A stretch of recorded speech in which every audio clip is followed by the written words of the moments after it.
So this past week, we did get a report that kind of shed some light on what I think is going to be a really big push for Sony over the next 5 or 10 years, especially since it appears they've put a lot in when it comes to development and resources, and it has the potential to maybe upend the industry for what we had with our expectations with cloud gaming. And this is something that, I don't think any of us really expecting Sony to potentially challenge Microsoft over, because Microsoft has Azure and clearly that kind of infrastructure set up just from Microsoft in general for Xbox and Game Pass to tap into. But it seems like Sony is about to make that push, and this kind of being their secret weapon here in the future. And we're going to talk about Project Chronos today and kind of the effect it could have on the industry. Guys, if you enjoy these videos, make sure that like button, and if you're new here to the Spawn Wave Plus channel, make sure you subscribe down below.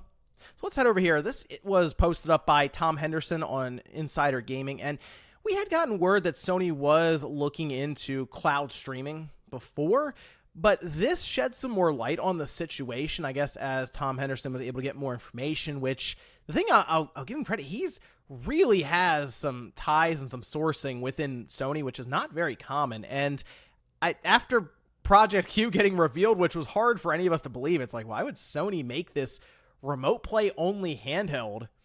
And then it got announced. So there we go. And it seems like the PlayStation Slim is on track to also get revealed. And that might be just how it was described with attachable disk drive. So we'll keep an eye on that one. But for now, Project Chronos, and this does have to do with cloud streaming. I'll admit myself, and I'm sure many people watching this, not exactly all aboard the cloud streaming bandwagon for the future.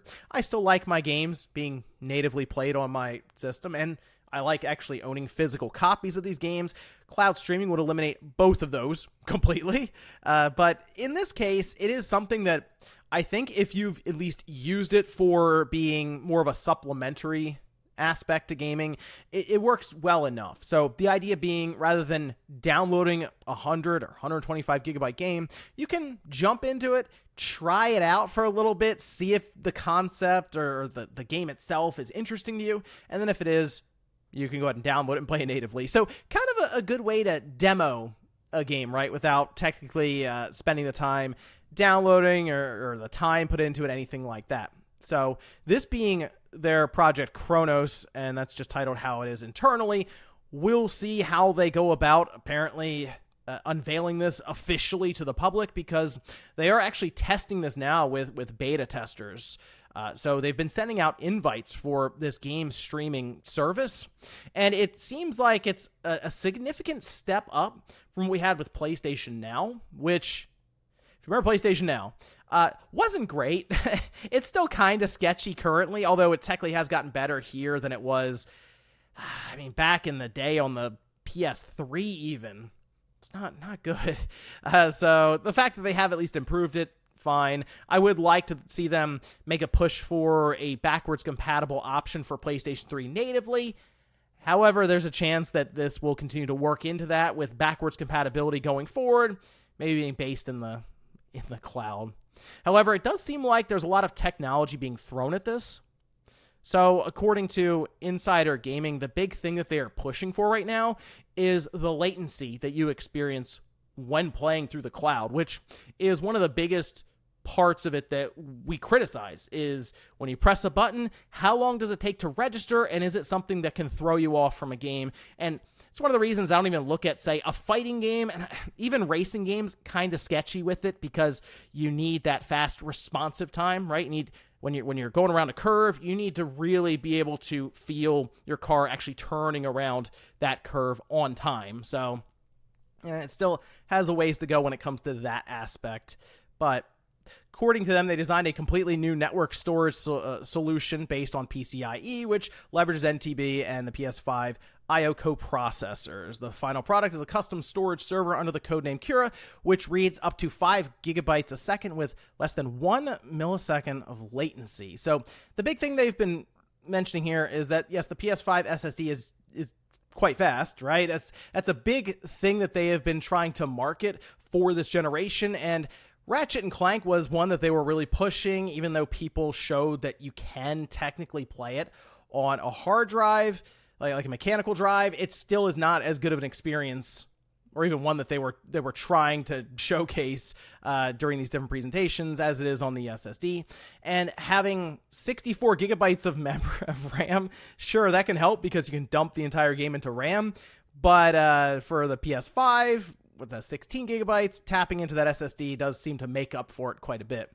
Now, it does say that Sony has a total of 28 data centers across 15 metros for the PS5 cloud streaming rollout, with its plans to fully launch the feature in fiscal year 23, meaning that we would see it officially launch to PlayStation Plus premium members by March 2024.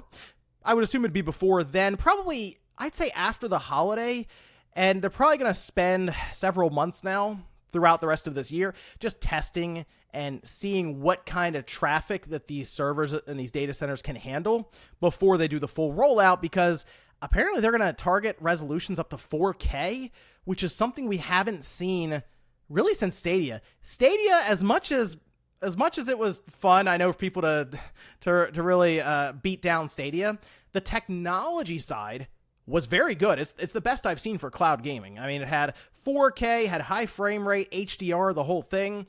Their biggest problem was more or less the e-commerce side, right? Buying your games but keeping them in the cloud and them still being full price.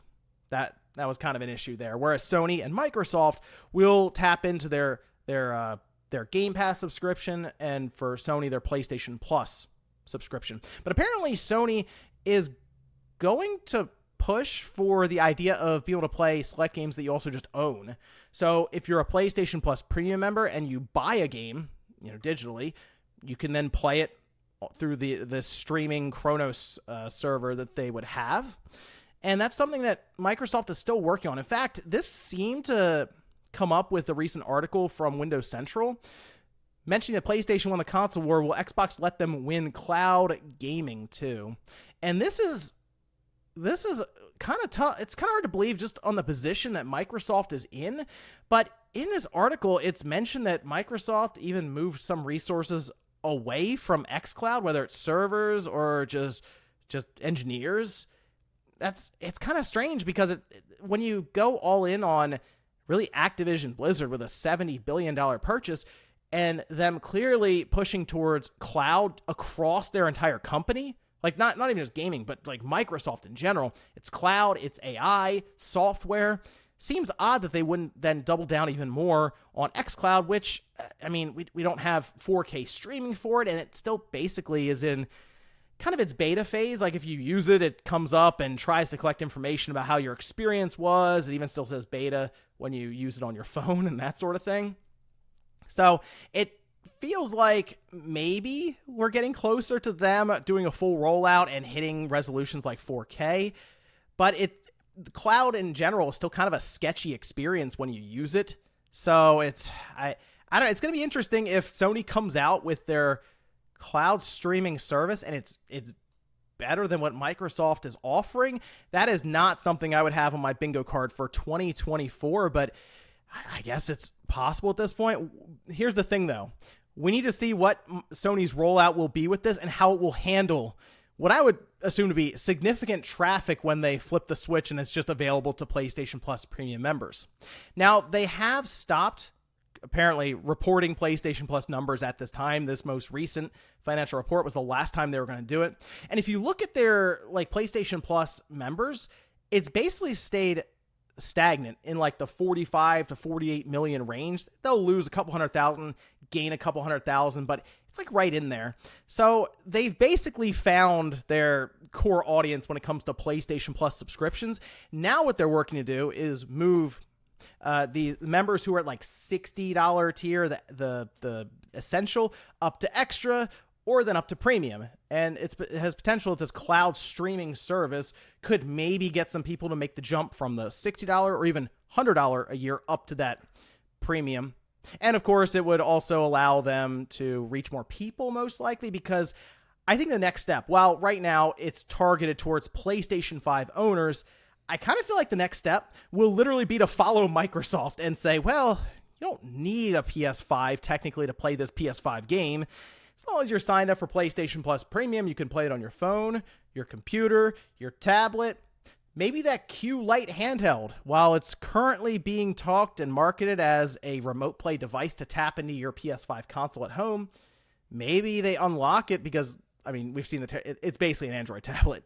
Maybe they unlock it and now it can stream through the cloud. One thing's for sure, though, just competition in general, you would assume, should drive innovation, and that would hold true for cloud game streaming. So who knows, maybe in 10 or 15 years, we look back on this time and go, remember when we used to buy and install our games or have to download them? Those were the old days. But let me know what you guys think about this one down below, with Sony seemingly ready to make a big push for cloud gaming. Do you think that's something that they can do up against Microsoft and their massive infrastructure with Azure and all of that? Thanks guys for watching, and I'll see you next time.